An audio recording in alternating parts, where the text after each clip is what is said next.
The 5 things that I dislike the most about living in Ghana. I got too much grit. You already know that. I got too much grit. I got too much grit. I ain't got worry now. I got too much grit. I got too much grit. And I ain't even sorry now. I got too much grit. I got too much grit. This video right here is all about the 5 things.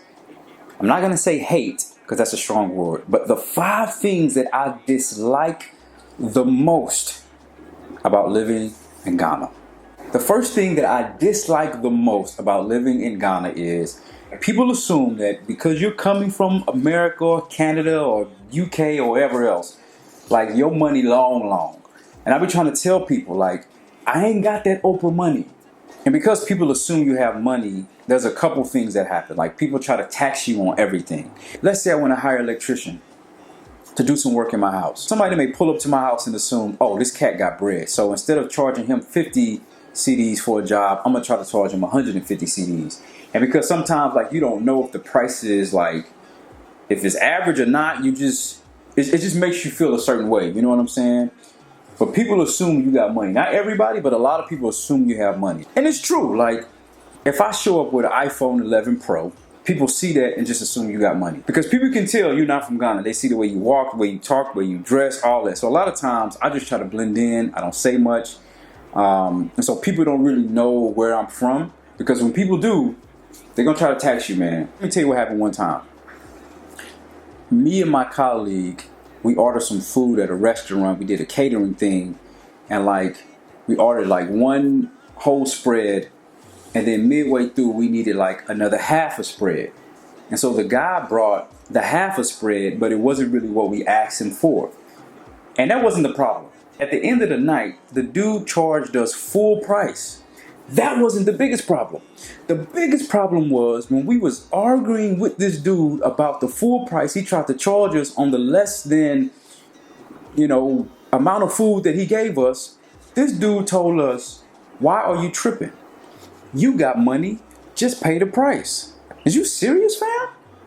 Like, the audacity to think that just because you assume I got money, I'm gonna pay full price for some half decent service. And I got stories like that all the time. Like, I had this dude one time tell me, I was shopping and I literally ran out of money and somebody else was my transportation.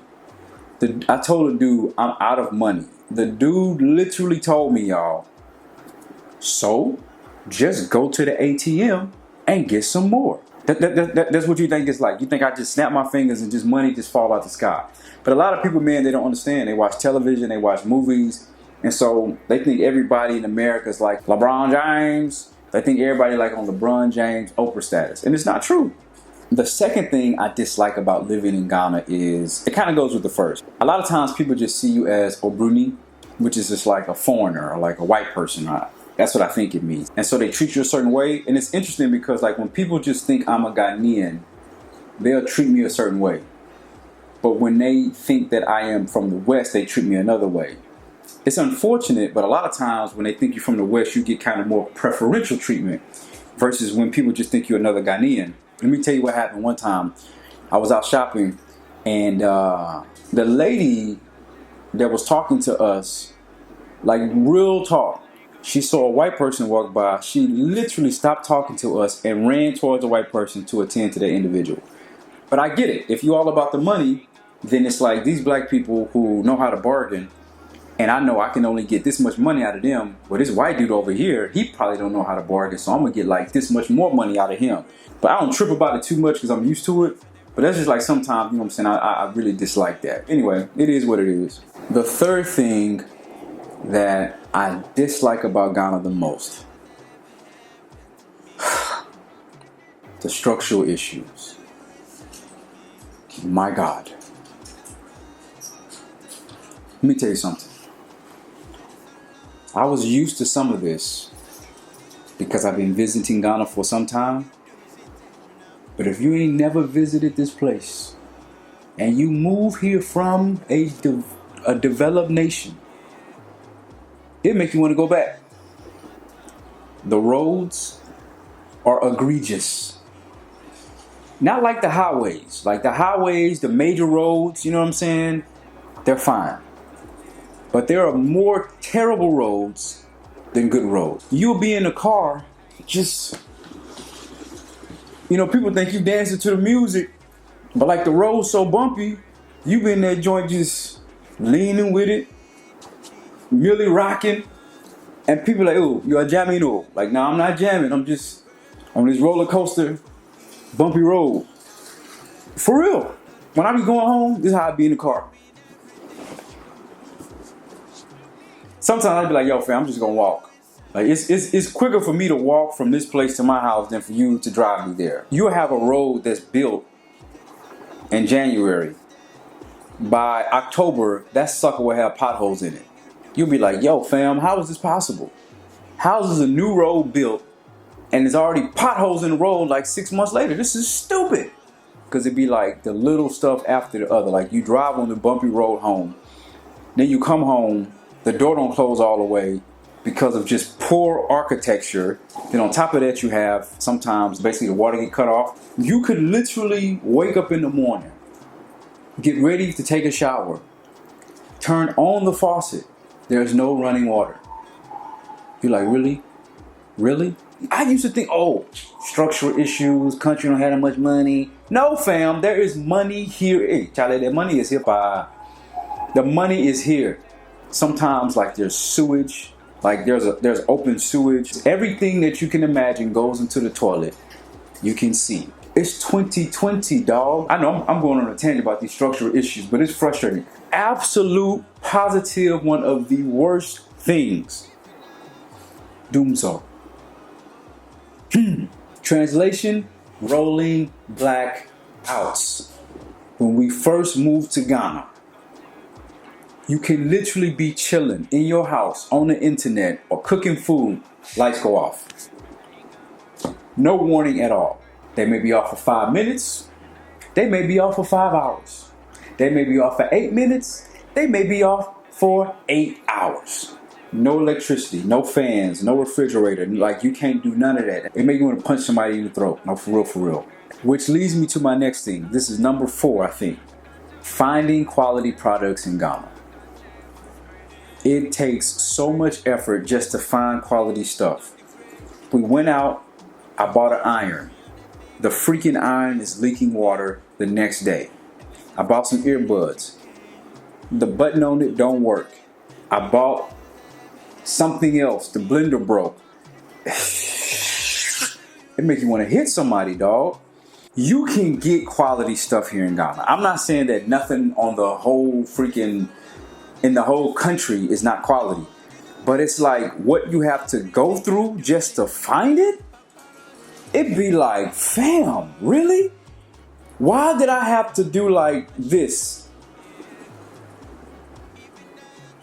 Then justify what I'm looking for. I found a carpenter to make my bed. Long story short, the freaking mattress don't fit in the bed frame. So I call a guy. Oh, he went to town. You know what I'm saying? Oh, my uncle police has gone to town, so he's coming back on this day. Okay, that day came. I called the guy. Oh, my uncle police is not around. I said, all right, man. But what's your uncle's number? Let me call him. Call the uncle. Oh, please, I'm just doing this. Please, what's the problem? And call this guy, call that guy. All right, man, forget this. So let me come from my house. Let me pull up on this guy at his shop, right? So I pull up on him. I'm like, yo, fam, what's the 411 with my bed? It ain't, you know what I'm saying? It ain't legit. So we get in a taxi. I got to pay for it. Come to my crib for him to basically be like, yo, I could fix it, but it's going to take this much more time. So to this day, real talk, the side of my bed has one of the pillars missing because like the dude had to like go to another place just to get the pillar to fix. It's too much. Ain't nobody got time for that, dog. You can get the stuff that's really quality, that's affordable, but unless you like know somebody that can really give you the 411 about what you're really looking for, bruh, bring your whole house.